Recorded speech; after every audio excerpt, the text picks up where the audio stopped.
morning and welcome to the Daily Bible Podcast. My name is William Hemsworth. Thank you so much for joining me for today's episode. Well, today we continue on in Matthew chapter 5, which of course is the Sermon on the Mount. We are nearing its completion. We only have a couple more paragraphs to go. So today's passages that we're going to read are Matthew chapter 5, verses 38 through 42. So again, you may be asking, William, why are we doing so many verses today? We did so many yesterday. Well, these verses that we're doing, they go hand in hand with each other. They feed off each other.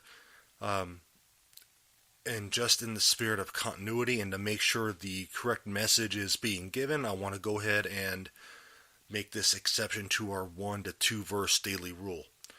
So here we go. Matthew chapter 5, verses 38 and 42 say, "You have heard that it was said, an eye for an eye and a tooth for a tooth. But I say to you, do not resist an evildoer, but if anyone strikes you on the right cheek, turn the other also. And if anyone wants to sue you and take your coat, give your cloak as well. And if anyone forces you to go 1 mile, go also the 2nd mile. Give to everyone who begs from you, and do not refuse anyone who wants to borrow from you."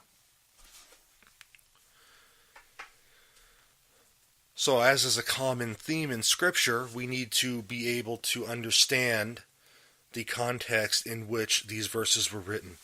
Jesus isn't saying to be a pushover. He's not saying to be a wuss. He's not saying any of that. He's not saying any of that. So verse 38, Jesus is referencing the Old Testament text from the Pentateuch, the first 5 books of the Bible, specifically Exodus 21 verses 23 through 24, Leviticus 24 verses 19 and 20, and Deuteronomy 19:21. Okay. These verses prohibited personal revenge and required law courts to hand down sentences stricter than what were appropriate. So therefore, an eye for an eye, a tooth for a tooth. All those popular sayings that we use in our modern context to justify us getting revenge on someone. Okay, these were never to be applied literally. Jesus is giving examples of doing more than our enemies or those who persecute us are asking of us. It doesn't mean we're to be a pushover. Do not resist an evil person. Turn the other cheek. Alright, so as far as not resisting an evil person, the context suggests that Jesus is prohibiting retaliation against the wrongs that we experience. It doesn't mean that we're not to be upset about it. It doesn't mean we don't need to defend ourselves if someone's coming at us trying to do us harm. It means that we're not seeking revenge. We're not letting that eat us alive.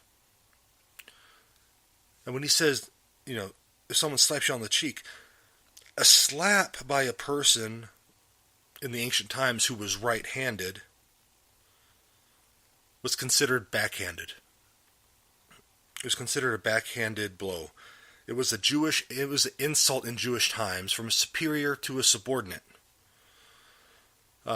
It wasn't an act of an aggressor. So when someone says to turn the other cheek, it doesn't mean that we're to be pacifists. When Jesus was saying this, it was in terms of a superior to a subordinate. It wasn't me coming at you to slap you and you give me the other cheek to just slap you again. That's not what it means. If someone comes up to slap you, it's okay to defend yourself. And in the last verses, Jesus is emphasizing being generous to those. Being generous. Okay, if someone comes up to take your tunic, give him another as well. Saying they probably really need it. Now, Jesus isn't justifying people stealing from us. But he is emphasizing generosity. Help where we can help. If someone needs clothing, let's go through our closets. Let's see if there's anything we're not wearing anymore. Something we don't fit into. See if we can give it to them to help them out. All right. So today's verses go hand in hand. Jesus is not telling us to be pacifists. It's okay to defend ourselves. But what he is saying is, don't seek revenge. Don't let that anger and revenge eat you alive and take you away from what's important, which is our relationship with Him. And to also realize that there's people out there that need help. We need to be generous as well. I hope to shed some light on these verses today. If you enjoy the show, as always, I ask that you rate it, that you share it. But also, I want to do something new. If you have any prayer requests or anything like that, I would like to say maybe a prayer at the end of the show every day. If you want to be named by name, fine. If not, I understand that too. So you could leave your requests in the comments on Facebook, Twitter, on the Spreaker website, etc. Or you can feel free to email them to me at the hopewithin18@gmail.com. Well, God bless you guys. Thank you for joining me on this episode of the Daily Bible Podcast. God bless you guys. Have a fantastic day.